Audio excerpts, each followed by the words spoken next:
ఇక్కడ మనం చదువు దినం మన యొక్క ధ్యానార్థమై పరిస్థితి గ్రంథం తెరిచి హగ్గయ్య గ్రంథం 2వ అధ్యాయం 5వ వాక్యం చదువుకుందాం.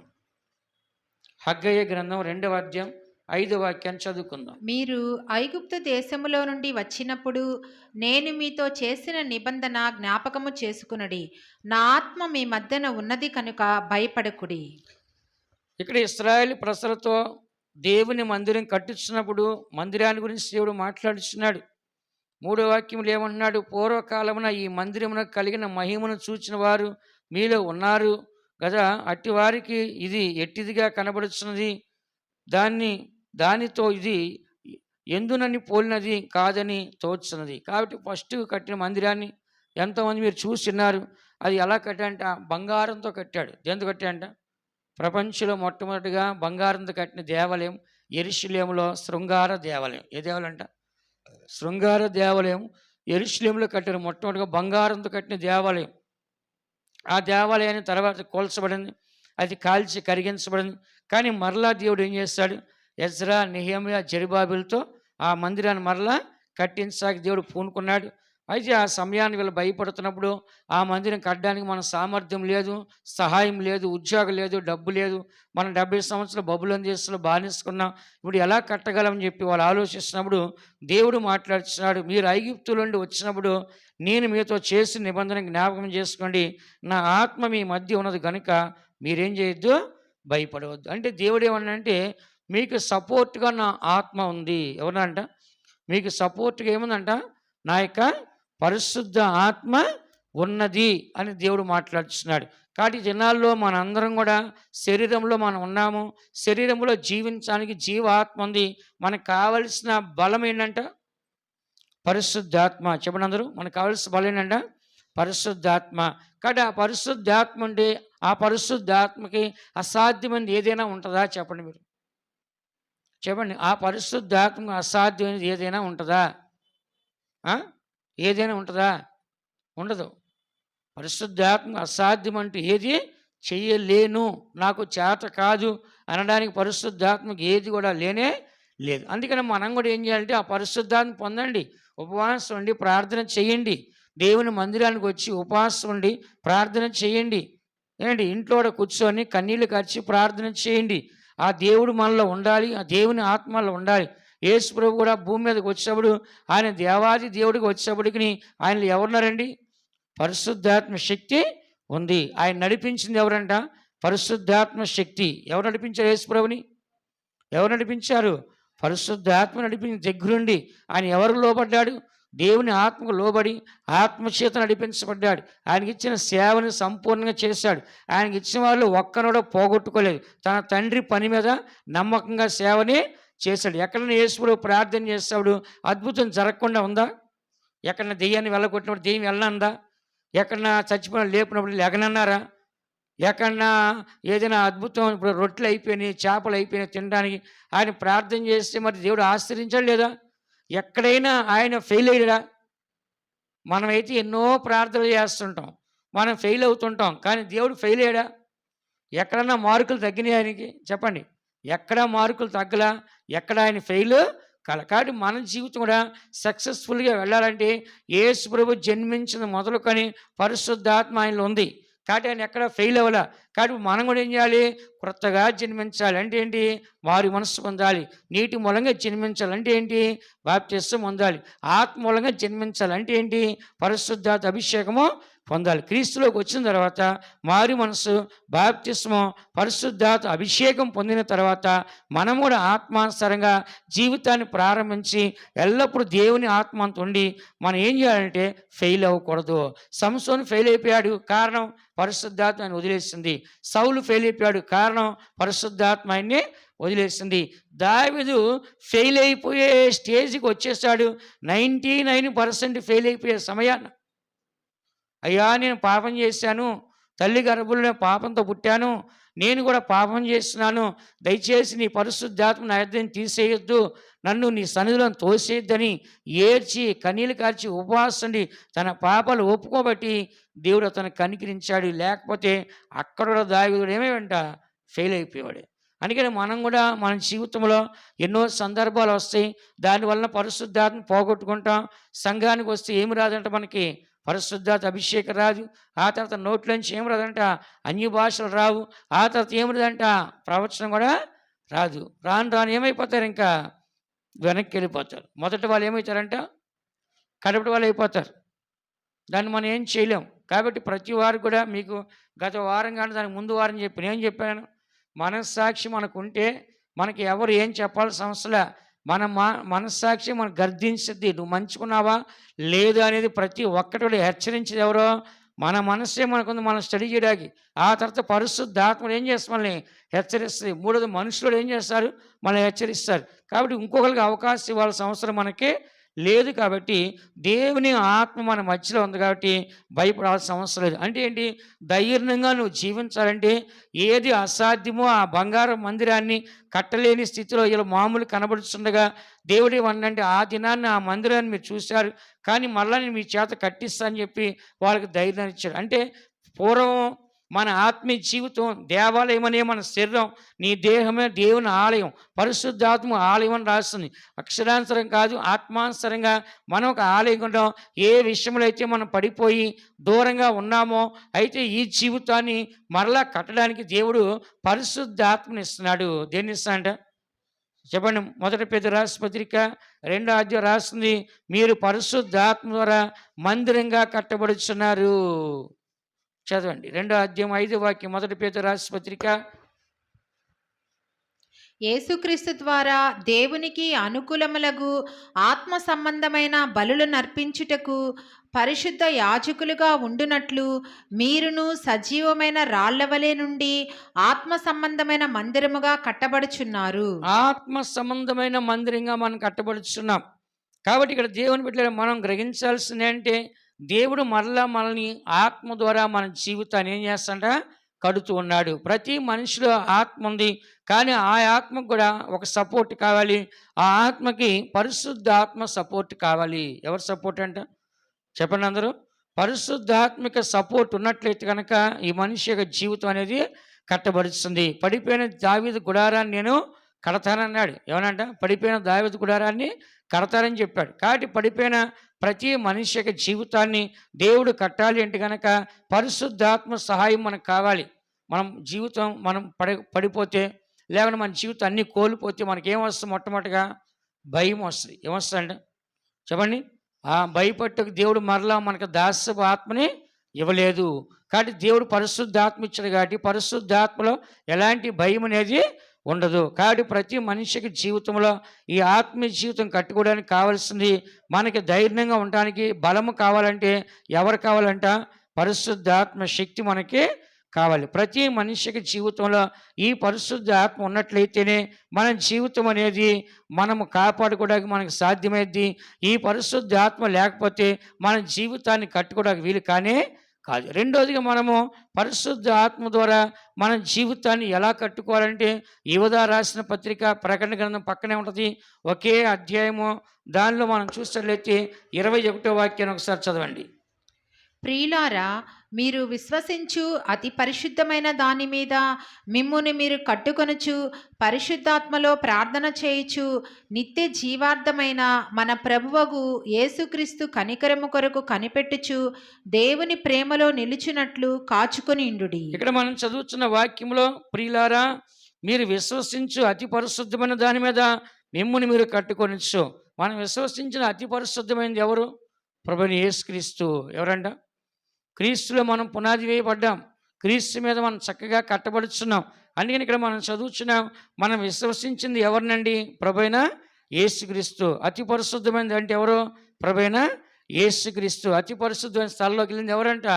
యేసుక్రీస్తు వెళ్ళినాడు. అందుకని ఇక్కడ చదువుతున్నాము, మిమ్ముని మీరు కట్టుకొనొచ్చు. కాబట్టి పరిశుద్ధాత్మలో ప్రార్థన చేయొచ్చు. కాబట్టి ఇప్పుడు మనకి ఎవరు సపోర్ట్ కావాలి? జీవితాన్ని కట్టుకోవాలంటే పరిశుద్ధాత్మ. చెప్పండి.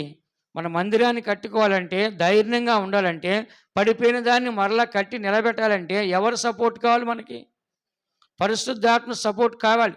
ఇక్కడ కూడా మనం చదువుచున్నాము, మీరు విశ్వసించి అతి పరిశుద్ధమైన దాని మీద మిమ్ముని మీరు కట్టుకొనొచ్చు, పరిశుద్ధాత్మలో ప్రార్థించు నిత్య జీవార్థమైన మన ప్రభు యేసుక్రీస్తు యొక్క కనికరం కొరకు కనిపెట్టుచు దేవుని ప్రేమలో నిలిచినట్లు కాచుకొనిండి. దేని ద్వారా కాచుకోవాలి? పరిశుద్ధాత్మ ద్వారా కాపాడుకోవాలి. ఏం చేయాలట చెప్పండి?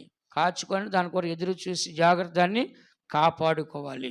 కాబట్టి ప్రతి మనిషి దినాన్న కాపాడబడాలంటే, జీవితాన్ని కట్టుకోవాలంటే ఎవరు ఉండాలి మనకి? పరిశుద్ధాత్మ. ఎందుకు పరిశుద్ధాత్మ? 24 అవర్స్ ఆన్ డ్యూటీలో ఉంటుంది పరిశుద్ధాత్మ. నిద్ర రాదు పరిశుద్ధాత్మకి. ఆకలేసి అన్నం తింటాకి వెళ్తుందా? వెళ్ళదు. ఎప్పుడు ఎలా ఉంటుందంట? రెడీగా ఉంటుంది 24 అవర్స్. అందుకే యేసు అన్నాడు, ఆత్మను ఆర్పుకుడి. ఆత్మను ఆర్పాలని ప్రయత్నిస్తే మీరు నష్టపోతారు. ఆత్మ సిద్ధముగా ఉంది, శరీరము బలహీనంగా ఉంది. శరీరం బలహీనంగా ఉంది కానీ ఆత్మ బలహీనంగా ఎక్కడ లేదు.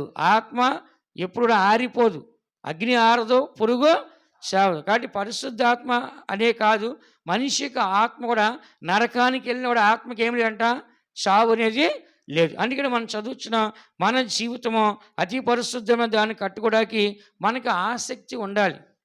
ఏమన్నాడంట? నిన్న నేను సిస్టర్తో అన్నా, నేను సిస్టర్ ఇలా చాలామంది ఒకప్పుడు వచ్చారు, ఇప్పుడు మెల్లమెల్లగా జారుకుంటున్నారు, చాలా బాధగా ఉంది, వాళ్ళ ఆత్మలు నశించిపోతుంది అంటే వాళ్ళకి ఆసక్తి లేదు. మనం ఏం చేస్తాం? ఆసక్తిని వాళ్ళు పోగొట్టుకున్నారు. వాళ్ళకి ఆసక్తి ఉంటే వాళ్ళే వస్తారు. ఇప్పుడు మీరు చెప్తారు, వాళ్ళ కోపం వస్తుంది, మిమ్మల్ని తిట్టుకుంటారు. వాళ్ళు ఎవరిని తిడతారు? హెచ్చరిస్తే ఏం చేస్తారు? నన్నే తిడతారు. నా కోసం కాదు కదా వచ్చేది మనం దేవుని మందిరానికి. ప్రతి మనిషి యొక్క జీవితాన్ని కట్టుకోవాలి, ఆసక్తి ఉండాలి. మన ఇల్లుని మనం కట్టుకోవచ్చు. ఎవరు వచ్చి కడతారు చెప్పండి? మన ఇల్లుని మనం కట్టుకోవాలి.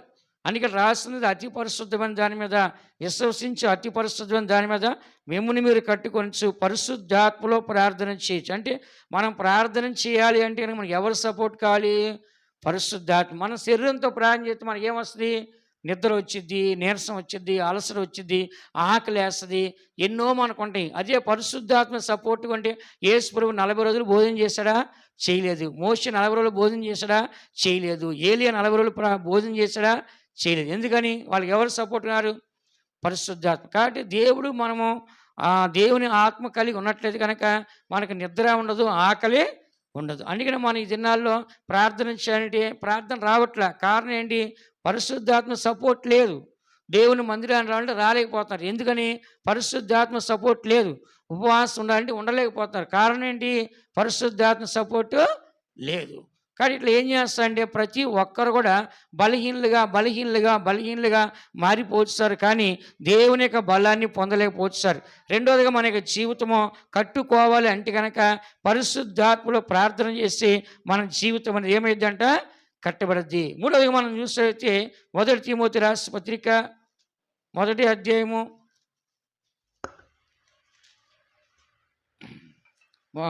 2వ తిమోతి రాసిన పత్రిక 1వ అధ్యాయము 14 వాక్యాన్ని చదువుకుందాం. 2వ తిమోతి రాసిన పత్రిక 1వ అధ్యాయము 14 వాక్యాన్ని చదువుకుందాం. నీకు అప్పగింపబడిన ఆ మంచి పదార్థమును మనలో నివసించు పరిశుద్ధాత్మ వలన కాపాడుము. ఇక్కడ మనం చదువుతున్న వాక్యంలో 13లో క్రీస్తు యేసు నందుంచవలసిన విశ్వాస ప్రేమలు కలిగిన వాడివై నీవు నా వలన విన్న హితవాక్య ప్రమాణమును గైకొనుము. అంటే ఏంటి? ఆరోగ్యకరమైన వాక్యం అంట. ఏ వాక్యం అంట చెప్పండి? కింద ఫుట్ నోట్లో 4 అని ఉంది, దాన్ని చదివితే ఆరోగ్యకరమైన వాక్యం అంట. కాబట్టి ఈ వాక్యం అనేది మనకి ఆరోగ్యాన్ని కలగజేస్తుందా, వ్యాధిని కలగజేస్తుందా? హృదయం అన్నిటికంటే మోసకరమైనది, అది ఘోరమైన వ్యాధి కలది. ఇప్పుడు హృదయాన్ని బాగు చేసి ఆ వ్యాధిని బాగు చేసి మెడిసిన్ ఎక్కడుంది చెప్పండి? వాక్యము రెండించగల ఖడ్గము, హృదయము, ఆలోచనలు, తలంపులు, ఊహలు ఏంటి అన్నిట్లో దూరి అన్నిట్లో ఏం చేస్తుంట? శుద్ధి చేస్తుంది. కాబట్టి హృదయానికి మెడిసిన్ ఏంటి చెప్పండి?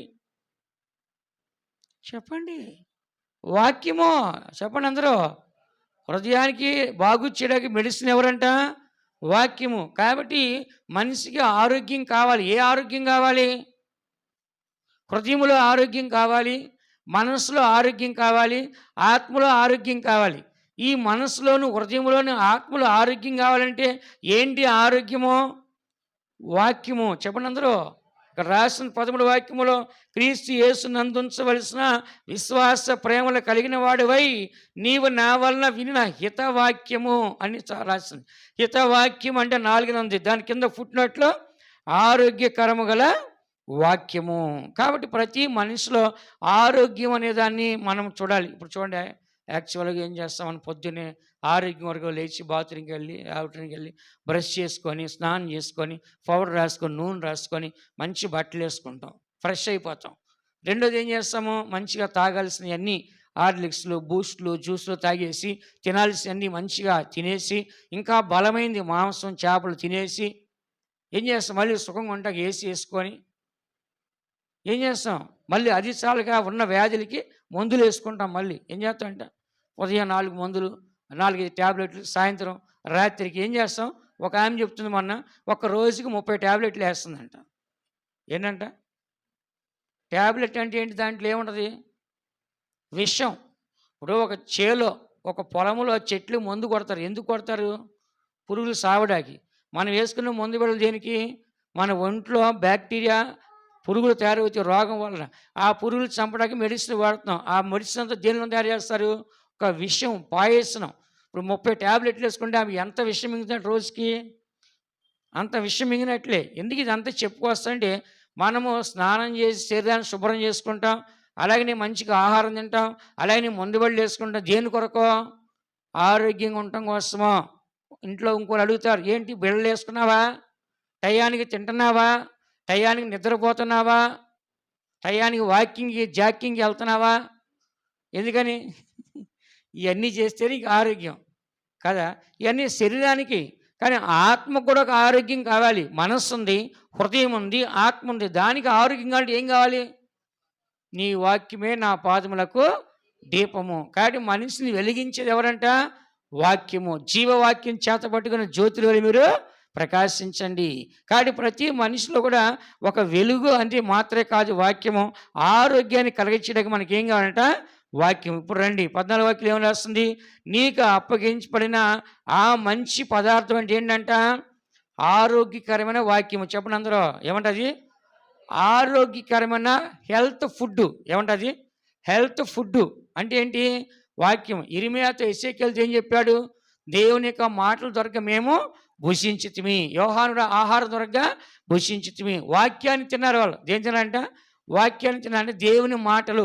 మరి నరుడు రొట్టి వలన కాదు, దేవుని నోట నుండి వచ్చే ప్రతి మాట వలన జీవించును. కాబట్టి ప్రతి మనిషి కూడా ఈరోజు ఆత్మకి మనసు హృదయానికి కావలసిన ఫుడ్ ఏదది, దేవుని యొక్క వాక్యము. ఆ వాక్యమే మంచి పదార్థం. చెప్పండి అందరూ, ఆ మంచి పదార్థం అంట వాక్యము. అంటే ఇక్కడ రాస్తుంది, నీకు అప్పగింపబడిన ఆ మంచి పదార్థము మనలో నివసించు పరిశుద్ధాత్మ వలన కాపాడబడును. అంటే ఇప్పుడు మనలో ఉన్న వాక్యము కాపాడబడాలంటే మనలో ఎవరు ఉండాలి, పరిశుద్ధాత్మ. చెప్పండి, బైబిల్లో రాస్తుంది, వాక్యం విత్తినప్పుడు ఆ విత్తనం త్రోవ పక్కన పడినప్పుడు పక్షులు వచ్చి ఎత్తుకుపోయినంట.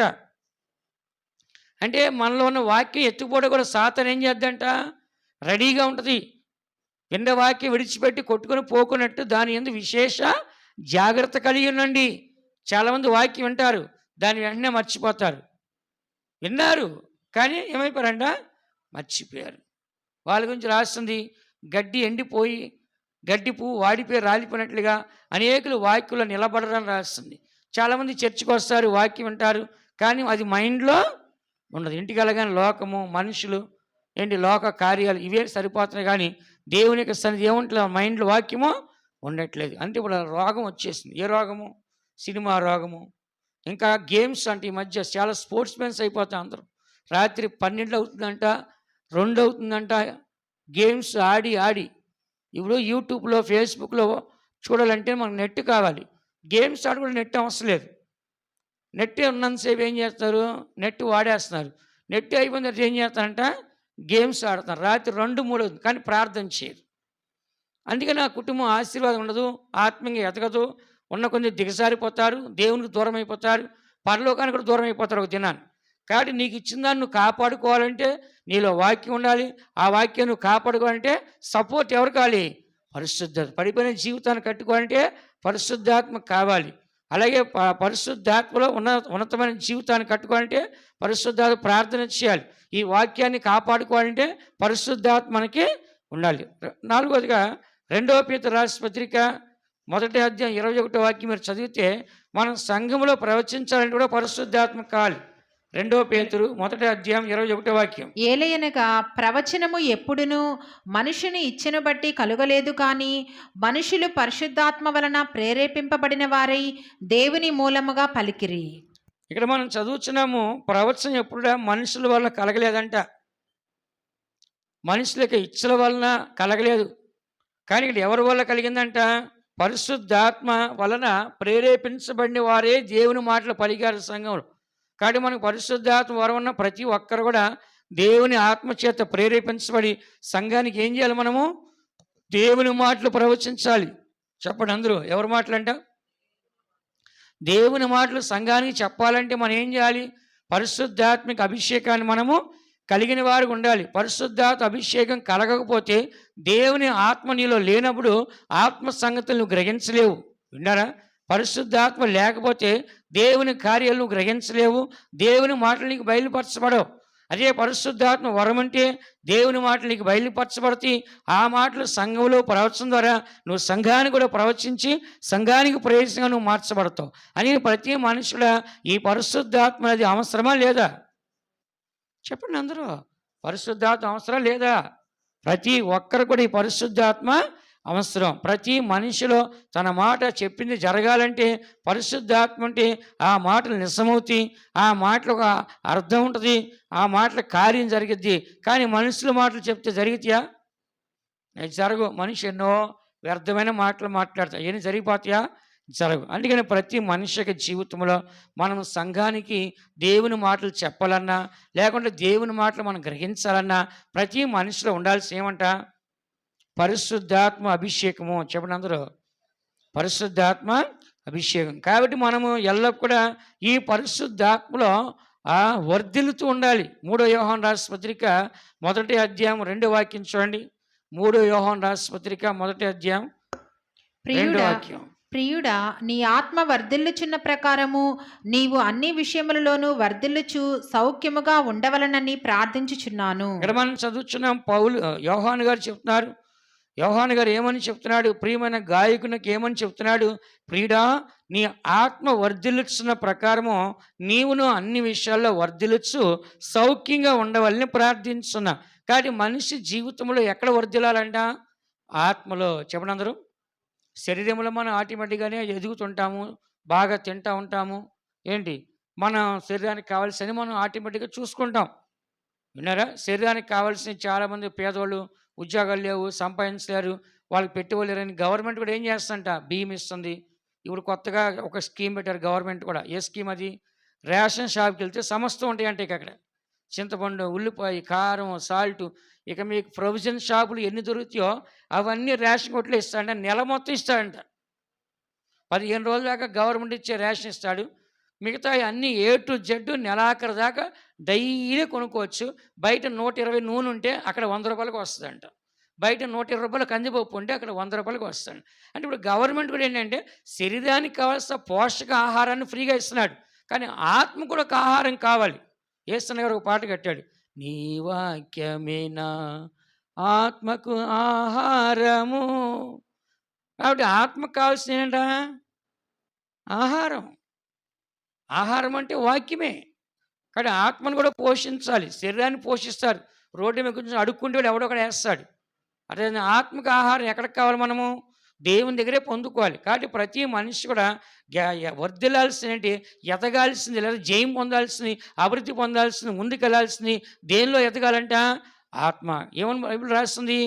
ఆత్మే నిత్య జీవాన్ని కలగజేస్తుంది, శరీరం కేవలం నిష్ప్రయోజనము. కాబట్టి శరీరము మట్టిలో కలిసిపోద్ది. కాబట్టి శరీరానికి ప్రాధాన్యత ఇవ్వకూడదు. దేనికి ప్రాధాన్యత ఇవ్వాలి? అందుకే పౌలు అన్నాడు, మా బాహ్య పురుషుడు దినదినము కృషించిపోయినప్పటికీ మా అంతరంగంలో మేము అనుదినము బలపడుతున్నాం అన్నాడు. అంటే ఏంటి? శరీరం అది కృషించిపోయి బలహీనమైపోయినప్పటికీ ఆత్మలో ఎలా ఉన్నట్టు మేము బలంగా ఉన్నాం. కలిసి మనం ఉండాల్సింది దేంట్లో? చాలామంది ఏం చేస్తున్నారంటే బాగా లావుగా ఉండాలి, బాగా బలంగా ఉండాలి, బాగా బుగ్గలు రావాలి, గ్లామర్గా మెరవాలని చెప్పేసి బాగా తిని పండుకోవడం చేస్తారు. ఏం చేస్తున్నారు? శరీరాన్ని డెవలప్ చేస్తున్నారు. నేనైతే రోజు తగ్గాలని చెప్పేసి 150 గ్రాముల రైస్ మాత్రమే తింటున్నాను నేను. నేను తినేది 150 గ్రాములు మధ్యాహ్నం. పొద్దున చిన్న 2 దోసలు, సాయంత్రం 2 దోసలు నేను తినేది. ఇంకా ఏమి తినను.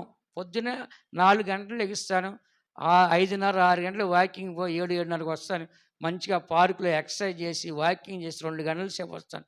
ఫుల్ ఫిట్నెస్గా ఆరోగ్యం ఏం చేస్తాను? కాపాడుకుంటాను. ఎందుకు చెప్తానంటే అందరూ నేను సన్నవాళ్ళని కోరుకున్నాను, ఇంకా సన్నగా అవ్వాలని. ఎంత తేలిగ్గా ఉంటే అంత సన్నగా ఉంటే అంత ఈజీగా ఉండదు. ఆరోగ్యంగా మనం బలంగా అన్ని పనులు చేయాలి. కొంతమంది ఏం చేస్తున్నారు? ఇంకా బాగా లావు అయిపోయి బుగ్గలు బూరెలు అంటారు, బూరెల్లాగా. ఏం చేసుకోవాలి? ఎవరు తినాలి ఆ బూరెల్ని? చెప్పండి. ఎందుకు అవన్నీ? ఏం చేయాలి? జనాలకి ఎట్టా ఉందంటే శరీరాన్నే డెవలప్ చేసుకోవడానికి అసలు ఆత్మలో మనం ఎంతగా ఎదుగుతున్నాం, ఆత్మలో ఎంత ప్రార్థన చేస్తున్నాం, ఆత్మలో ఎంత విశ్వాసం ఉన్నాం, ఆత్మలో ఎంత ఉపవాసం ఉన్నాం, ఆత్మలో ఎంత అభిషేకం పొందుతున్నాం, ఆత్మలో ఎంత కృపను పొందుతున్నాం, ఆత్మలో ఎంత బలాన్ని పొంది దేవునికి ముందుకు వెళ్తున్నాం. అది లేదు. ఎంతసేపు శరీరం కోసం మంచి బట్టలు కావాలి, కొత్త బట్టలు కావాలి, కొత్త చెప్పులు కావాలి, ఇదే గోల అయిపోతుంది ఎవరిని చూసినా. కాబట్టి అది కాదు మనకు కావాల్సింది.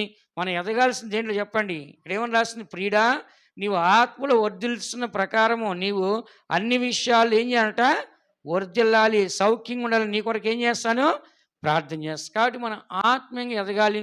పిల్లలు కూడా ఏం చేయాలంటే ఆత్మీయంగా పెంచాలి. సండే స్కూల్ పెట్టాం మనం. ఎందుకని?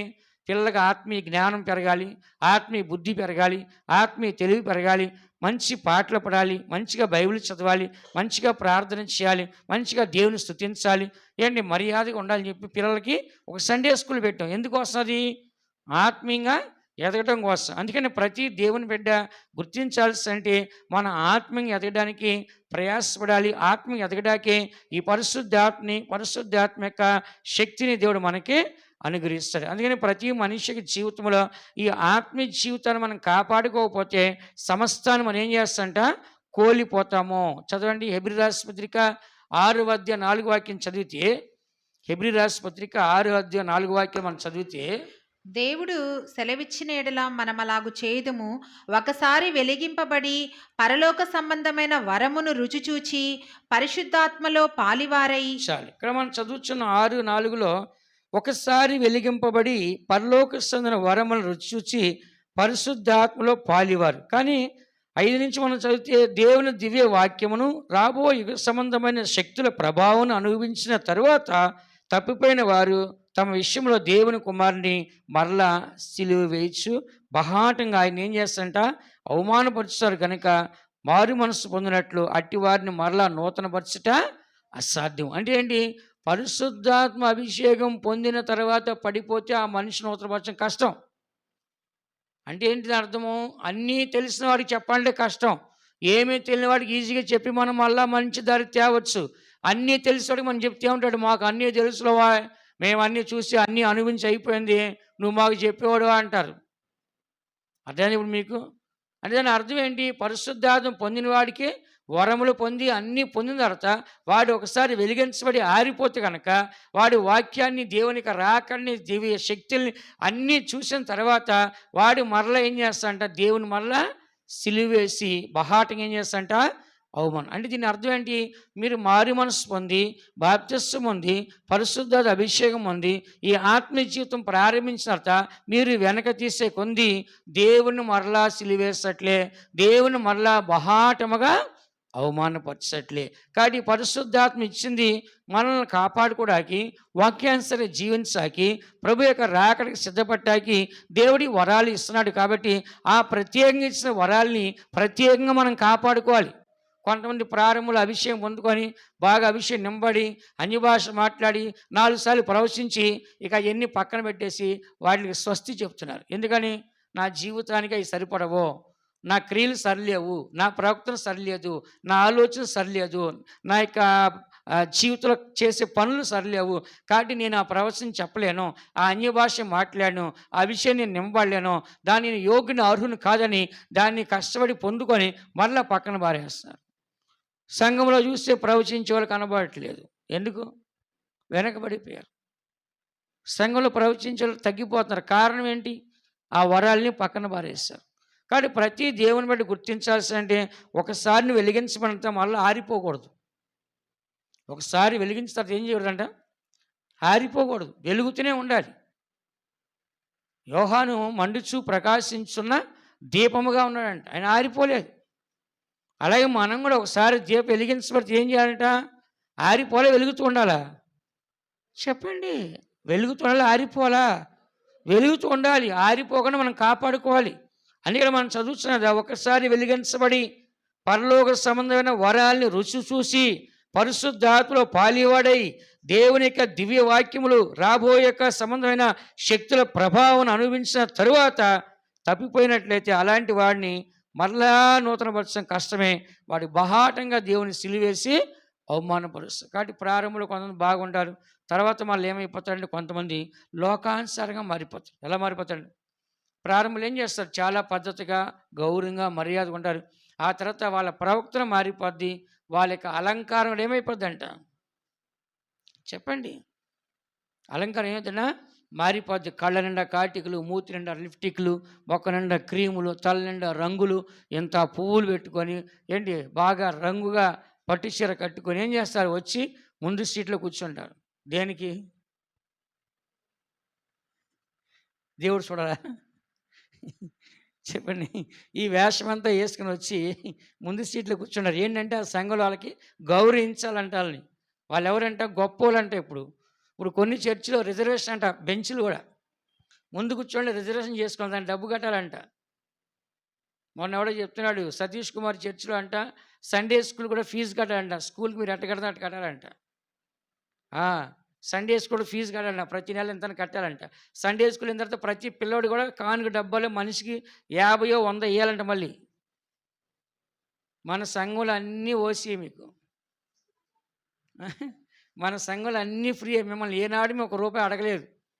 ఎన్ని కార్యాలు నేనే చేసుకుంటా, కానీ భారంగా ఏనాడు మీ దగ్గర చేయి చాపలే. నేను చాపాను ఎప్పుడన్నా? చెప్పండి. ఎందుకు అంతా చెప్తున్నా అంటే, ఇప్పుడు బయట సంఘాలు ఎట్లా అంటే ముందు కూర్చుంటే బెంచ్ రిజర్వేషన్ చేసుకోండి డబ్బులు కట్టి. వాళ్ళు ఎట్టగానే రావచ్చు, ఏ మేకప్లను రావచ్చు. ఎవరికి మహిమది? దేవుని మహిమ వస్తుందా? ఎందుకంటే పరిశుద్ధాత్మ పొందర్త మనకు అలంకారం ఎవరు ఉండాలి? పరిశుద్ధాత్మే ఉండాలి. చెప్పండి అందరూ. ఎవరు అలంకారం అంట?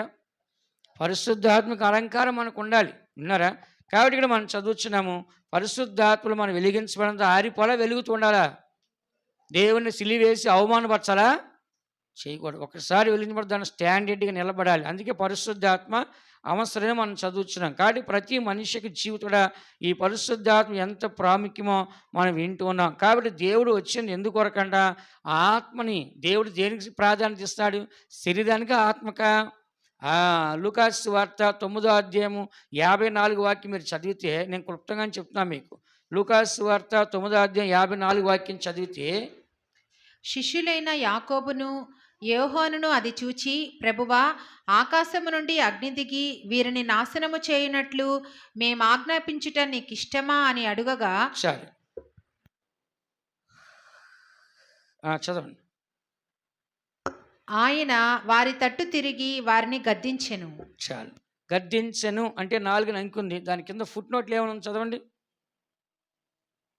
మీరు ఎట్టి ఆత్మ గలవారో మీరు ఎరుగురు, మనిషి కుమారుడు మనుషుల ఆత్మలు రక్షించుటకే కానీ నశింప చేయటకు రాలేదు. అప్పుడు యేసుప్రభు ఎవరి కోసం వచ్చాడు? ఆత్మలు రక్షించాక వచ్చాడు, ఆత్మల్ని నశింపచేయడానికే రాలేదు. అంటే దీని యొక్క అర్థం ఏంటి? దేవుడు మనకి దేనికి ప్రిఫరెన్స్ ఇస్తున్నాడు? మళ్ళీ శరీరానికి, ఆత్మక? చెప్పండి అందరూ. దేనికి ప్రాధాన్యత ఇస్తున్నాడు దేవుడు? ఆత్మకి. శిష్యులు అన్నారు, ప్రభా, నిన్ను ఈ ఊరు వాళ్ళు చేర్చుకోలేదు కదా, యెరూషలేము వాళ్ళు మిమ్మల్ని చేర్చుకోవట్లేదు, కాబట్టి వీళ్ళందరూ మేము కాల్ చేస్తాము, ఆకాశం నుంచి అగ్ని తీసుకొచ్చి. అంటే ఏంటి? ఏలియా చేసినట్లుగా మేము కూడా అగ్ని తీసుకొచ్చి వీళ్ళకి కాల్చడం నీకు ఇష్టమా అని అడిగారు యేసుప్రభుని. అప్పుడు యేసుప్రభు అన్నాడు, మనుషుల యొక్క ఆత్మల్ని నశింపజేయడానికి రాలేదు, ఆత్మల్ని రక్షించడం కొరికే వచ్చాయని చెప్పాడు. కానీ దేవుడు ఆత్మలకు ప్రాధాన్యత ఇస్తాడు, ఇవ్వట్లేదా? చెప్పండి. ఆత్మల కొరకు తన ప్రాణం పెడతాకి లోకానికి వచ్చాడు లేదా? కాబట్టి ఈ దినాల్లో మన గొప్పతనం కాదు, మనలో ఉన్న ఒక ఆత్మ నరకానికి వెళ్ళకూడదు. ఒక దినాన దేవుని సింహాసనానికి, దేవుని మహిమలోకి, దేవుని నిత్య జీవానికి వెళ్ళి దేవునితో సదాకాలం ఉండాలని దేవుడు కోరుస్తున్నాడు. అందుకే ఈ దినాల్లో మనకున్న ఆత్మను మనం ఏం చేయాలంటే జాగ్రత్తగా కాపాడుకోవాలి. చెప్పండి అందరూ. ఏం చేయాలంట? జాగ్రత్త మనం ఏం చేయాలంట? కాపాడుకోవాలి, మనం రక్షించుకోవాలి, మన ఆత్మను రక్షించుకోవాలి, కానీ దాన్ని పోగొట్టకూడదు. హెబ్రీ రాసిన పత్రిక 10వ అధ్యాయము 39 వాక్యం చూడండి. ఆత్మను మనం రక్షించుకోవాలి కానీ నశింపజేసుకోకూడదు. అయితే మనము నశించుటకు వెనుక తీయవారము కాము, కానీ ఆత్మను రక్షించుకొనుటకు విశ్వాసము కలిగిన వారమై ఉన్నాము. చూసారా, మన ఇక్కడ చదువుతున్న వాక్యంలో అయితే మనము నశించుటకు వెనక తీయవారము కాము, కానీ ఆత్మను రక్షించుకున్నటకి విశ్వాసం గలవారమై ఉన్నాం. ఆత్మను రక్షించుకున్నటకు అంటే 3 అంకుల కింద ఏం రాస్తుంది? సంపాదించుకున్నటకు. కాబట్టి మన ఆత్మను ఏం చేయాలి? సంపాదించుకోవాలి. మన ఆత్మను పోగొట్టుకోకూడదు. వింటారా? మన ఆత్మను సంపాదించుకోవాలి. ఇతర ఆత్మలు మనం ఏం చేయాలంట? సంపాదించాలి. మన సువార్త ద్వారా, మన మాటల ద్వారా, మన ప్రవక్తం ద్వారా, మన క్రియల ద్వారా ఇతరులు కూడా ఒక రక్షణ కలిగించి వారిని కూడా ఏం చేయాలంటే మనము ఈ రక్షణ మార్గంలోకి నడిపించాలి. కాబట్టి ఇక్కడ చదువుతున్న వాక్యంలో మనం నశించుటకు వెనక తీయకూడదు. చెప్పండి అందరూ. అంటే వెనక తీస్తారు ఏమైపోతారు? నశించిపోతారు. వెనక తీస్తారు ఏమైపోతారంట? నశించిపోతారు. బైబిల్లో రాస్తుంది, వెనకాల వచ్చే వాళ్ళని అమాలేకులు వెనక నుంచి వచ్చి చంపేస్తారంట. వెనక ఉన్న సైన్యాన్ని అమాలేకులు ఎక్కడ చంపారంట? వెనక నుంచి వచ్చి చంపారంట. అంటే వెనకబడిన జీవితం మనలో ఉండకూడదు. మనం ఎక్కడ ఉండాలంటే మనము ముందే ఉండాలి. కొంతమంది మందిరానికి వస్తే వెనకాల చూసుకుంటారు స్థలం. ఎక్కడ చెప్పండి? మందిరానికి వస్తే ఏం చేస్తారు? వెనకాల చూసుకుని ముందుకు రారు ధైర్యంగా. వెనకాల కూర్చోవటం, ఆ మూల కూర్చోవడం, ఈ మూల. ఇక్కడ కాదులేండి, అన్ని స్థలాలు చూశాను. ఏంటి నాకు భయం, నేను కరెక్ట్గా లేను, టయానికి రాలేదు, ఏంటి నేను ప్రార్థన లేను, విశ్వాసం లేదు, సరిగ్గా దేవుని ఆత్మీయం లేను, కాబట్టి ముందు నేను కూర్చోలేను అని చెప్పేసి వాళ్ళ స్థితి వెనకబడిపోయింది. కాబట్టి వాళ్ళు కూర్చోవడం వెనకాల కూర్చుంటారు. ఎందుకని? నేను వెనకబడిపోయాను కాబట్టి ముందు కూర్చున్న అర్హత నాకు లేదన్నమాట. అర్థమైంది ఇప్పుడు. కాబట్టి మనం వెనక తీస్తే అర్థం ఏంటి? మనము నశించిపోతాం. అంటే ఏంటి? నాశనం అయిపోతాం అర్థం. వెనక పడిపోయే కొంది ఏమంటుంది అర్థము? నాశనానికి వెళ్ళిపోతాను అర్థం. ముందుకు వచ్చాడు నాశనం అయితే ఎక్కడన్నా చెప్పండి. ఓడిపోయాడు వెనకాల ఉంటాడా? గెలిచాడు వెనక ముందు ఉంటాడా? గెలిచాడు ముందు ఉంటాడు. ఓడిపోయాడు ఎక్కడ ఉంటాడు? వెనకాలే ఉంటాడు కదా. పౌలు ఏమన్నాడు? ముందున్న వాటి కొరకు వెనకున్న వాడిని మర్చిపోయి, అంటే నశించిపోయే వాడిని మర్చిపోయి ముందున్న బహుమానం కోసం వెళ్తున్నాను. అంటే మన జీవితం అనేది ముందుకు ప్రయాణం చేయాలి, వెనక ప్రయాణం చేయాలా? చెప్పండి అందరూ. ముందుకే ప్రయాణం చేయాలి. కొంతమంది ఎక్కడ ప్రయాణం చేస్తారు? వెనక ప్రయాణం. ఏ స్థితిని విడిచిపెట్టి వచ్చారో మళ్ళీ అదే స్థితికే వెళ్ళిపోతారు. అలా వెళ్ళిపోకూడదు మనం. పాతది మనలో ఉండకూడదు. పాతది గతించిన సమస్తము క్రొత్త వాయును. కాబట్టి ప్రతి మనిషికి జీవితం పాత జీవితం వల్ల ఉండకూడదు. మన ఆత్మను మనం ఏం చేయాలంటే సంపాదించుకోవాలి, లేకుంటే రక్షించుకోవడానికి విశ్వాసం గల వారికి మనం ఏం చేయాలంట? ముందుకే వెళ్ళాలి. అందుకని ప్రతి మనిషికి జీవితంలో దేవుడైతే మనుషుల్ని ఆత్మలు రక్షించడానికి వచ్చాడు, కానీ నశింపచేయడానికి దేవుడు రాలేదు. 1 పేతురు రాసిన పత్రిక 3వ అధ్యాయం 20వ వాక్యం మనం చదివితే దేవుడు ఆ ఆత్మల కోసం వచ్చాడుగా చదువుతున్నాం. దేవుని దీర్ఘశాంతము ఇంకా కనిపెట్టుచుండినప్పుడు పూర్వము నోవాహు దినములలో ఓడ సిద్ధపరచబడుచుండగా అవిధేయులైన వారి యొద్దకు, అనగా చెరలో ఉన్న ఆత్మల యొద్దకు ఆయన ఆత్మరూపిగానే వెళ్ళి వారికి ప్రకటించెను. ఇక్కడ మనం చదువుతున్న వాక్యంలో నోవాహు పడవలో మొత్తం ఎంతమంది ఎక్కారండి? 8 మంది. నోవాహు, ఆయన భార్య, 3 కొడుకులు, 3 కోడలు, మొత్తం ఎంతమంది? 8 మంది ఆ వాళ్ళు ఉన్నారు. దేవుడు ఏం చేస్తాడంట? ఆ ఆత్మలు రక్షించడానికి వెళ్ళాడంటే. ఇక్కడ రాస్తుంది కదా, ఏమని రాస్తుంది? పూర్వము నోవాహు దినముల్లో వాడు సిద్ధపరుచుండగా అవిధేయులైన వారి యొద్దకు, అనగా చెరలో ఉన్న ఆత్మల యొద్దకు ఆయన ఆత్మరూపుగా వెళ్ళి వారికి ప్రకటించును. ఆ ఓడలో కొందరు, అనగా 8 మంది నీటి ద్వారా ఏమయ్యారంట? రక్షించబడ్డారు. ఇక్కడ మనం చూసినట్లయితే ఆత్మల యొద్దకు వెళ్ళాడు దేవుడు. ఎవరికి వెళ్ళాడంట? ఆ 8 ఆత్మలు ఎవరి ఆత్మలు అంటే అయ్యి? దేవుని ఆత్మలు. మనిషిలో ఉన్న ఆత్మ ఎవరిది చెప్పండి? దేవుడు ఇచ్చిన ఆత్మ. ఆ ఆత్మ నశించుకోవడం దేవునికి ఇష్టం లేదు. కాబట్టి దేవుడు ఏం చేస్తాడంట? వెళ్ళి ఆ 8 ఆత్మలు ఏం చేస్తాడంట? రక్షించుకున్నాడు. అందుకని సామెత గ్రంథంలో 20 వాక్యం చదివితే ఆత్మ అంటే దేవుడు పెట్టిన దీపం. చదవండి. నరుని యొక్క ఆత్మ యెహోవా పెట్టిన దీపం. చదవండి ఆ మాట. నరుని ఆత్మ యెహోవా పెట్టిన దీపము, అది అంతరంగములన్నీ శోధించును. ఇక్కడ చూడండి, నరుని యొక్క ఆత్మ యెహోవా పెట్టిన దీపం. కాబట్టి ప్రతి మనిషి యొక్క దీపం వెలగాల, ఆరిపోలా? చెప్పండి. దీపం వెలగాల, ఆరిపోలా? ఆత్మీయ దీపం అంటే ఏంటి? మన ఆత్మ. ఆ ఆత్మ ఆరిపోలా? ఆత్మను ఆర్పుడని రాస్తుంది. కాబట్టి మనలో ఉన్న ఆత్మ ఏం చేయకూడదు? ఆరిపోకూడదు. ఎప్పుడు కూడా మనలో ఉన్న ఆత్మ ఏం చేయాలంట? ఆరిపోకుండా మనకేం చేయాలంట? బతికుండాలి. ఇప్పుడు చూడండి, బతికున్నోడికి ఏం చేస్తారు? అన్నం పెడతారు. బతికున్నోడికి ఏం చేస్తారంట? అన్నం పెడతారు. సచ్చినోడు కూడా పిండాకుడు పెడతారు. ఏ కూడంట? పిండాకుడు పెడతారు. సచ్చినోడు తింటాడా? కాకి రూపంలో వచ్చి తింటాడంట. ఏ రూపంలో వస్తాడంట? కాకి రూపంలో వాడికి పెట్టిన పిండాకుడు వాడు వచ్చి తింటాడంట. బతుకున్నప్పుడు అన్నం పెట్టరంటే పెట్టరు. ఇప్పుడు ఫోటో దగ్గర పోయి అన్నం పెడతారు ఆడికి. బతికుండగా ఏదైనా చూడరు. ఫోటోకి వెళ్ళి దండ వేస్తారు. ఇప్పుడు బతికున్నప్పుడు మర్యాద ఇస్తారంటే ఎవరు? సచ్చిన తర్వాత ఫోటోకి దండం పెడతారు. బతికుండగా వాడికి ఏమి చూపించరు హాస్పిటల్లో. సచ్చిన తర్వాత ప్రతి సంవత్సరం వాడు సచ్చిన రోజు చేస్తూ ఉంటారు. సచ్చిన రోజు బట్టలు పంచుతుంటారు, అన్నదానం చేస్తుంటారు. ఎప్పుడు చూస్తారు మనిషిని? అంటే మనిషి యొక్క విలువ ఎప్పుడు తెలుస్తుంది? చెప్పండి. మనిషి బ్రతికుండగా విలువ తెలుస్తుందా? చనిపోయిన తర్వాత విలువ తెలుస్తుందా? చనిపోయిన తర్వాత ఉన్నాడా? వస్తాడా? రాడు. ఎందుకు చెప్తున్నా అంటే, ఈ దినాల్లో మనిషి యొక్క ఆత్మ అనేది దేవుడు పెట్టిన దీపము. ఆ దీపాన్ని దేవుడు రక్షించాలని కోరుతున్నాడా? నాశనం చేయాలని కోరుతున్నాడా? దేవుడు రక్షించాలనే కోరుతున్నాడు. అలాగని మనం కూడా మన ఆత్మను రక్షించుకోవాలా? మరి ఆరిపేసుకోవాలా? రక్షించుకోవాలి. అందుకని మన ఆత్మను కాపాడుకోవడానికి ప్రతిరోజు కూడా మనం ఏం చేయాలంటే రక్షణ కోసం మనం ప్రయాసపడాలి.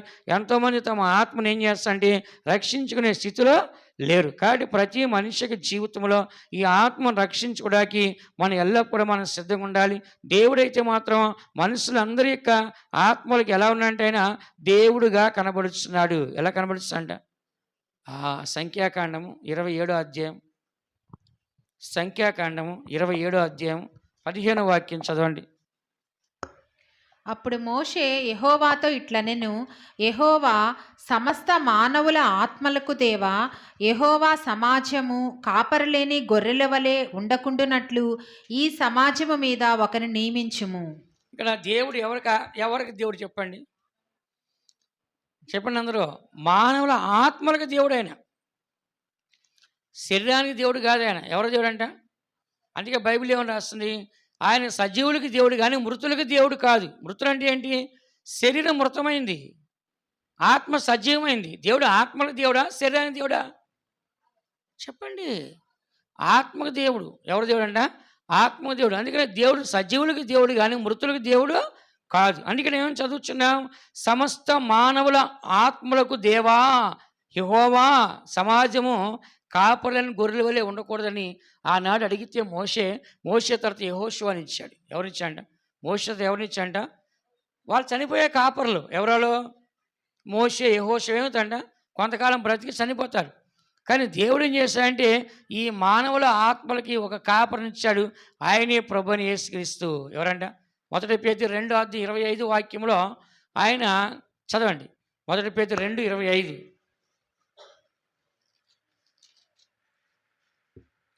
మీరు గొర్రెల వలె దారి తప్పిపోతిరి, కానీ ఇప్పుడు మీ ఆత్మల కాపరియు అధ్యక్షుడినైన ఆయన వైపునకు మళ్ళీ ఉన్నారు. ఇక్కడ మనము గొర్రెల వలె దారి తప్పిపోతుమి కానీ ఇప్పుడు మీ ఆత్మల కాపరి. యేసు ప్రభు ఎవరి కాపరి? ఆత్మలకా శరీరానికా? తండ్రి అని దేవుడు ఆత్మలుగా, దేవుడు శరీరానికా? ఆత్మకి. కాబట్టి ఇప్పుడు మనకి దేవుడికి మనలో కావాల్సిన శరీరము ఆత్మ. అందుకే బైబిల్ ఏం చెప్తుంది? అందం మోస్కరం, సౌందర్యం వ్యర్థం. అంటే ఇప్పుడు మన దేవుడు శరీరాన్ని చూస్తాడా? ఆత్మను చూస్తాడా? చర్చికి బాగా మేకప్ వేసుకొని వచ్చే వాళ్ళు చూస్తాడా? ఏ మేకప్ లేకుండా మంచిగా ప్రార్థనతో వచ్చే వాళ్ళని చూస్తాడు దేవుడు? చెప్పండి. ఇప్పుడు మేకప్ వేసుకునే వాళ్ళు ముఖం బాగుంటుందా? మేకప్ లేని వారి ముఖం బాగుంటుందా? డైరెక్ట్ సిగ్గుపడదులే. ఎవరి గ్లామర్ వాళ్ళది, మనం ఏం చేస్తాం? ఎవరి కలర్ వాళ్ళది, దాన్ని మనం మార్చలేం. మేకప్ వేసుకుంటే మేకప్ వల్ల నువ్వు ఒక అందంగా కనపడతావు. అది తీసేస్తే నీ ముఖం చూడలేం మళ్ళీ. కర్మగాలి వరుస తడిచావంటే మేకప్ వేసుకున్న తర్వాత ఇక మనం చూడలేం ఇంక దాన్ని. కాబట్టి మేకప్ లేని ముఖమే బాగుంటుంది. ఎందుకని? అది ఒరిజినల్. దేవుడు ఏమంటున్నాడు చెప్పండి? పరిశుద్ధ అలంకారం ధరించుకోండి. వస్తువులని చెప్పలా దేవుడు. చెప్పాడా? వస్తువులు ధరించుకొని రండి అని చెప్పాడా? వడ్డానానికి బదులుగా తాడిస్తాను, రకరకాలు చెప్పాడు కదా దేవుడు. అవన్నీ వద్దురా బాబు అని చెప్తాడు. ఎందుకు నేను ఇలా వాక్యాన్ని వివరిస్తున్నానంటే, మనకి ఆత్మల కాపరి మనకున్నాడు. ఎవరైనా? ప్రభువైన యేసుక్రీస్తు. కాబట్టి దేవుడు మనకి ఆత్మ కాపరా, శరీరానికి కాపరా? చెప్పండి అందరూ. ఆత్మ కాపరి. కాబట్టి మనం ఆత్మను కాపాడుకోవాలా, శరీరాన్ని కాపాడుకోవాలా? చెప్పండి. ఆత్మను కాపాడు. శరీరం వ్యాధి అయిపోయింది, శరీరం చచ్చిపోతుంది. లాస్ట్ మనం ఏమని ప్రయాణం చేస్తాం? ప్రభా ఈ శరీరాన్ని పరిశుద్ధపరచండి, ఈ శరీరాన్ని పరలోకానికి తీసుకెళ్ళని ప్రయాణం చేస్తామా? లేకుంటే ఈ శరీరం మట్టిలోకి పోద్దు ప్రభా, నా ఆత్మను పరిశుద్ధపరచండి, నన్ను పరలోకానికి తీసుకెళ్ళని ప్రయాణం చేస్తామా? అంటే ఇప్పుడు ఏది ముఖ్యం మనకి? ఏది చచ్చిపోతుంది? అప్పుడు మనం దేనికి ప్రాధాన్యత ఇవ్వాలి? మరి ఆత్మకు ప్రాధాన్యత అయితే ప్రార్థన చేయరే, చర్చికి రారే. టయానికి లెగుస్తున్నారు, టయానికి పండుకున్నారు, టయానికి తింటున్నారు, టయానికి తిరుగుతున్నారు. ఎవరికి ప్రిఫరెన్స్ ఇస్తాం మనము? శరీరానికి. ఆత్మకి ఎప్పుడు ఇస్తున్నాం? ప్రభానికి స్తోత్రమయ్యా, ఈ రోజంతా కాపాడి 3 పూట్ల కడుపుని తిండి పెట్టావు, మీకు స్తోత్రం. ఈ రాత్రి పండుకున్నాం, ఒకవేళ నువ్వు వచ్చి ఉంటే కనుక నన్ను తీసుకొని పో, స్తోత్రం, ఆమేన్, హల్లెలూయా. అంతే, అయిపోయింది ప్రార్థన. 24 గంటలు మనం చేసేది 24 సెకండ్లు అయిపోయింది అది. అంటే ఇప్పుడు ఏం లేదు, ఆత్మకు ప్రార్థన లేదు. దేవుడు ఎవరికి కావాలి? ఆత్మానుసారంగా జీవించేవాడు కావాలి దేవుడికి. శరీరానుసారం జీవించేవాడు ఆడు పరలోకం వెళ్ళడు కదా, వాడెందుకు దేవుడికి? ఇప్పుడు ఒక అతను అన్నాడు, ప్రభా నా నాన్న చచ్చిపోయాడు, మా నాన్న పాత పెడతాడే, మృతులు మృతులు పాత పెడు, నువ్వు రారా అన్నాడు. సచ్చినోడి కోసం పోతుంది రా, వాడి మట్టిలోకి పోయేవాడు, నువ్వు రా నా వెనకాలరా అన్నాడు. దేవుడు మృతులుగా సజీవులుగా దేవుడు. యెషయా స్వస్థత పొందారు. ఏమండి యెషయా? మృతులు నిన్ను స్తుతించరు కదా పాతాల్లో అన్నాడు. ఎవరంట? మృతులు నిన్ను పాతాల్లో స్తుతించరు. మన దేవుడు ఎవరికి దేవుడు? సజీవులకి. సజీవుడు అంటే శరీరం సజీవమైందా, ఆత్మ సజీవమైందా? ఆత్మ సజీవమైంది. కాబట్టి మన ఆత్మానుసరంగా ఉండాలా, శరీరానుసరంగా ఉండాలా? బైబిల్ రాస్తుంది గలతీ సంఘాన్ని గురించి 3వ అధ్యాయం 3వ వాక్యంలో, ఓ గలతీలారా, మీరు ఎంత అవివేకులైతిరా, మొదట ఆత్మానుసారం ఆరంభించి ఇప్పుడు శరీరానుసరంగా పరిపూర్ణులు అయిపోయారే. అంటే వాళ్ళ ప్రారంభం స్టార్టింగ్ బాగుంది, తర్వాత ఏమైపోయిందండి వాళ్ళది? ఇప్పుడు శరీరానుసారంగా ఆరంభించిన జీవితం ఆత్మానుసారం ముగించి పరలోకం పోవాలి. కానీ వాళ్ళు ఏం చేస్తారు? ఆత్మానుసారంగా ఆరంభించి శరీరానుసారం కంప్లీట్ చేసి నరకానికి పోతున్నారు. మన ఆత్మానుసారంలో శరీరానుసారం ఇప్పుడు చెప్పండి మీరు. చెప్పడానికి బాగానే ఉంది, రియాలిటీ ఉందా? ఆత్మానుసారంగా ఉండాలి. పొద్దున్న లేగానే మనకు భయం ఉండాలి. అయ్యో నేను ప్రార్థించాలి, ముందు దేవుని స్తోత్రించాలి, నేను పొద్దున్నే బైబిల్ చదవాలి, మళ్ళా దేవుని నేను ప్రార్థన చేసి నా జీవితాన్ని పరిశీలించుకొని ఈరోజు ఎలాగుండాలి, ఎలాగున్నాను, ఎలాగ ఉండబోతున్నాను, దేవుడు ఎలా కార్యాలు చేయబోతున్నాడు, దేవుని కార్యం ఎలాగో చూస్తాని ఒక గ్రహింపు మనకు ఉండాలి. ఎక్కడికి వెళ్ళినా, ఏది మాట్లాడినా, ఏ స్థలంలో ఉన్నా భయంతో భక్తితో ఉండాలి. మళ్ళీ సాయంత్రం వచ్చి మన పొరపాట్లు తప్పిదాలు అన్నీ కూడా పరిశీలించుకొని మళ్ళా దేవునికి క్షమాపణకి మనం పరిశుద్ధపరచుకొని మళ్ళా ప్రార్థన చేసి తృప్తిగా మనశ్శాంతిగా నేను బాగున్నాను, ఇప్పుడు ప్రభు యొక్క రాకడతో ఇష్టపడతాని ఆ మనస్సాక్షి వచ్చి ప్రార్థన చేసి అప్పుడు మనం పండుకోవాలి. కానీ కొంతమంది చేస్తున్నారు, ఊరికి లేచి స్తోత్రం చేసి వెళ్ళిపోతారు, మళ్ళీ వస్తున్నారు, స్తోత్రం చేసి పండుకుంటున్నారు. కానీ మన జీవితం అనేది కరెక్షన్ చేయట్లేదు. సాయంత్రం కల్లా ఏం చేయాలంట? మా అపరాధాలు మమ్మల్ని క్షమించు, కీడు నుంచి మమ్మల్ని ఏం చేయాలంట? తప్పించు. అంటే సాయంత్రం కల్లా ఏమైపోవాలి? అన్నీ క్లియర్ అయిపోవాలి. ఈ దినాన్న సూర్యుడు అస్తమించేలోపు ఏం చేయాలంట? కోపం కూడా వెళ్ళిపోవాలి. సాయంత్రం కల్లా ఏమైపోవాలంట? మార్నింగ్ తిట్టుకున్నామో, కొట్టుకున్నామో, అరుచుకున్నామో, బూతు మాటలు, అబద్ధాలు, మోసాలు, తప్పిదా ఎన్ని చేసినా సాయంత్రం కల్లా మళ్ళీ ఏం చేయాలి? వాటిని చెప్పండి అందరూ. క్లియర్ చేసుకోవాలి. దేవునిలో కూర్చొని కన్నీళ్ళు కాచి ప్రార్థన చేసి, ప్రభా ఈ దినం చేసిన తప్పులని క్షమించండి, ఈ జీవితంతో నేను నాశనం కాకూడదు, మళ్ళా నీ రాత్రి మీ ప్రభు రాకడ వస్తే నేను ఎత్తబడాలి, లేకుంటే రేపు మళ్ళీ మంచి జీవితం నేను చేయాలని చెప్పేసి ఏ రోజు ఆ రోజు ఏం చేయాలి? మనము క్లియర్ చేయాలి. ఇప్పుడు ఈరోజు అన్నం వండాము, కూర వండాము, అది రేపు పనికి వస్తుందా? అది పాసిపోతుంది. దాన్ని ఏం చేస్తాం మనము? పారేసి సాయంత్రం మళ్ళీ రేపు ఏం చేస్తాం మనము? చెప్పండి. ఫ్రెష్గా వండుకున్నాం. అట్లా మన జీవితం డైలీ ఫ్రెష్గా ఉండాలా, లేకుండా ఎట్లా ఉండాలి? చెప్పండి అందరూ. కొన్ని షాపులు వెళ్తే రిలయన్స్ ఫ్రెష్ అని పెడతాడు. అంటే ఏంటి? ఇక్కడ అన్నీ ఫ్రెష్‌గా ఉంటాయని పెడతాడు. అట్లా మనం కూడా ఎలా ఉండాలి? చెప్పండి అందరికీ. నేను చర్చిల్లో చాలామందికి ఎన్నో సందర్భాల్లో సిస్టర్లు ఉన్నప్పుడు సిస్టర్లు కానీ నేను కానీ ఏదైనా తినేది ఇస్తే కూరలో ఫస్ట్ వాళ్ళు ముక్కు దగ్గర పెట్టి చూస్తారు. అంటే చెడిపోయింది ఇచ్చడం మంచి ఇచ్చని చెప్పి. ఆ బుద్ధి ఎవరి బుద్ధి చెప్పండి? కోతికి మీరు ఏదైనా ఇస్తే ఏం చేద్దాం ఫస్ట్? తెలుసా తెలియదు? అది కూడా తింటుందా వాసన వస్తుందా? కోతి ఇస్తే ఏదైనా తింటుందా వాసన వస్తుందా? ఫస్ట్ వాసన చూసినా తింటుంది అది. అట్లా కొంతమందికి ఏదైనా ఇస్తే అది ఫ్రెష్గా కదా ఏం చేస్తారు? ముక్కులో చూస్తారు. ముక్కులో పెట్టి చూస్తే అది బాగుందా అని చెప్పేసి. ఎందుకు చెప్తున్నా అంటే దేవుని బిడ్డ మనందరం కూడా ప్రతిదీ ఫ్రెష్గా ఉండాలి కదా. మనం కూడా ఫ్రెష్గా ఉండాలిగా. మన మనసు ఫ్రెష్గా ఉండాలి, మన హృదయం ఫ్రెష్గా ఉండాలి, మన ఆత్మ ఫ్రెష్గా ఉండాలి. ప్రభువుకు కూడా మనం ఫ్రెష్గా కనబడాలి. ఈ సమయాన్ని ప్రభు మనం పిలిస్తే అక్కడికి ఏం చేయాలంట? పెండ్లి కుమార్తె అంటే దాని అర్థం అని చెప్పండి. పర్ఫెక్ట్గా రెడీ అయిన వ్యక్తి. పెండ్లి కుమారుడికి పెండ్లికి సిద్ధపడిన వ్యక్తి ఎంతో అందముగా సౌందర్యంగా రెడీగా సిద్ధపడదు. అట్లా మన ప్రభు పెండ్లి కుమారుడు వచ్చేటప్పుడు పెండ్లి కుమార్తె మనం ఎదుర్కోవాలి. మనం ఎలా ఉండాలి చెప్పండి? సిద్ధముగా ఉండాలి. అందుకనే ప్రతి దేవుని బిడ్డ గుర్తించాల్సి అంటే ఇక్కడ మనం చదువుతున్న దేవుడు ఆత్మల యొద్దకి రక్షించడానికి వెళ్ళాడు కానీ నశించడానికి వెళ్ళా. ఆయన ఎవరికి కాపరంట? ఆత్మలకు కాపరి. చెప్పండి అందరూ. ప్రభువైన యేసుక్రీస్తు ఎవరికి కాపరంట? ఆత్మలకే కాపరి. కాబట్టి దేవుడు ఎప్పుడు కూడా మనకు దేవుడిగా ఉన్నాడు. కాబట్టి ఆ సజీవుడైన దేవుడిని ఎల్లప్పుడూ మనం కలిగి ఉండాలి. అందుకనే ఇర్మియా గ్రంథము 32వ అధ్యాయం, ఇర్మియా గ్రంథము 32వ అధ్యాయం 27వ వాక్యం చదవండి, ముగిస్తాను. 32వ అధ్యాయం 27వ వాక్యం ఇర్మియా. నేను యెహోవాను, సర్వ శరీరులకు దేవుడను, నాకు అసాధ్యమైనదేదైనా నుండునా.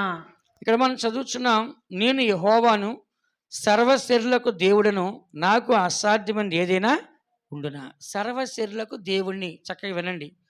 శరీరానికి దేవుడు అంటే ఎవరు? శరీరాన్ని కలగజేసినవాడు. శరీరానికి దేవుడు అంటే ఎవరు? శరీరాన్ని జీవింపజేసేవాడు. ఈరోజు మన అందరిలో ఆత్మ ఉందంటే, ఈ రోజులో మనందరం సజీవులుగా ఉన్నామంటే ఎవరి వలనది? దేవుడి వలన. మనందరికీ దేవుడు ఉన్నాడా లేడా? ఆ దేవుడు ఉండబట్టి మనం కలిగించబడ్డాం, సృష్టించబడ్డాం. దేవుడు ఉండబట్టి మన ఈ దినాన్ని ఏం చేస్తాము? సజీవులుగా మనం కనబడుతున్నాం. కాబట్టి ప్రతి దేవుని బిడ్డ గుర్తించాల్సి అంటే దేవుడు సర్వశరీరులకు దేవుడు. అంటే శరీరము కలిగిన ప్రతి వ్యక్తికి ఆయనే దేవుడు. అందుకని దేవుని బిడ్డ మనము మనకి జీవితంలో మనం శరీరంలో ఉన్నాం, కానీ దేవుడు ఎవరంట? ఆత్మ. చెప్పండి అందరూ. దేవుడు ఎవరంట? ఆత్మ. దేవుడికి ఏ రూపము కనపడదు, మహిమతో కనపడతాడు. సమీపింపరాని తేజస్సుతో అమర్తం కలవాడు ఆయన మాత్రమే వసిస్తాడు. కాబట్టి ఆయన దగ్గరికి ఎవరు వెళ్ళడానికి వీలు కానే కాదు. అందరి కండ్లు మూసుకోండి. మిగతా విషయాలు వచ్చే వారం మనం తెలుసుకుందాం. ఈ ఉదయకాల సమయాన్న దేవుడు ఆత్మ మన మధ్యలో ఉంది కాబట్టి మనం భయపడాల్సిన అవసరం లేదు. అంత మాత్రమే కాదు, దేవుడి యొక్క ఆత్మ మన మధ్యలో ఉండటం మాత్రమే కాదు, కానీ ఆయన మనల్ని పరిశుద్ధాత్మలో ప్రార్థన చేయమని ఆయన చెప్పినాడు. అలాగే పరిశుద్ధాత్మ మన జీవితాన్ని కట్టుకోమని చెప్పినాడు. మూడోదిగా వాక్యం అనేది మనలో కాపాడుకోవడానికి పరిశుద్ధాత్మ పొందమని చెప్పాడు. నాలుగోది మనము పరిశుద్ధాత్మలో సౌఖ్యంగా ఉండాలని మనం చెప్పినాడు. ఐదవదిగా పరిశుద్ధాత్మతో వెలిగించబడిన తర్వాత ఆరిపోకుండా మనం మరలా సిలివేసి బహాటంగా అవమానపరచకుండా ఉండాలని చెప్పినాడు. ఆ తర్వాత దేవుడు ఆత్మలు రక్షించాకి ఆత్మరూపిగా వచ్చినాడు. అంత మాత్రమే కాదు, నరుని యొక్క ఆత్మ యెహోవా పెట్టిన దీపము. మనుషులు నశింపజేయడానికి రాలేదు, కానీ మనుషులు సంపాదించడానికి ఆయన వచ్చినాడు. నిజమే, తండ్రి యొక్క ఆత్మ, మనిషిని సృష్టించిన ఆత్మ, ఈ పరిశుద్ధాత్మ సర్వసత్యులు నడిపించి సమస్తాన్ని బయలుపరిచే ఆత్మ, కుమారుని యొక్క ఆత్మ శ్రమలు పడి సంపూర్ణంగా తండ్రికి లోబడే ఆత్మ అయింది. ఈ దినాల్లో తండ్రి కుమార పరిశుద్ధాత్మ ఎలాంటి ఆత్మలు కలిగినారో అలాంటి ఆత్మను కలిగి మనము కూడా దేవుని ఆత్మ కలిగి మనం జీవించాలి. ఆత్మ ద్వారానే మన యొక్క జీవితంలో భయం లేక ఉండాలి. ఆత్మ ద్వారానే మన యొక్క జీవితాన్ని పరిశుద్ధంగా మనం కట్టుకోవాలి. ఆత్మ ద్వారానే మనలో వాక్యాన్ని పరిశుద్ధ కాపాడుకోవాలి. ఆత్మ ద్వారానే సంఘానికి మనం ప్రవచించాలి. ఆత్మే మన జీవితానికి ఒక పరిశుద్ధాత్మ దీపముగా కనబడుతుంది. ఆ పరిశుద్ధాత్మ ద్వారా మన ఆత్మని వెనక తీయకుండా ముందుకు వెళ్ళాలి. ఆత్మ నశింపచేయడం కాదు, రక్షించగానే వచ్చినాడు. నశించిపోచిన ఆత్మల ఎదుగా ఆత్మరూపిగా ఆయన వెళ్ళినాడు.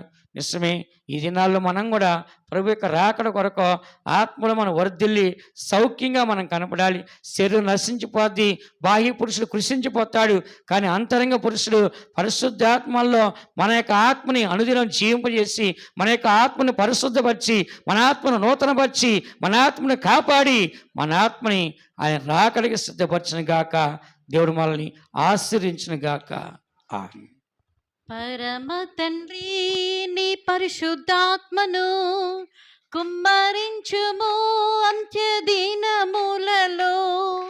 పరమ తండ్రి నీ పరిశుద్ధాత్మను కుమ్మరించుము అంత్యదినములలో. సర్వసత్యములోని నడచుటకు, సర్వసత్యములోని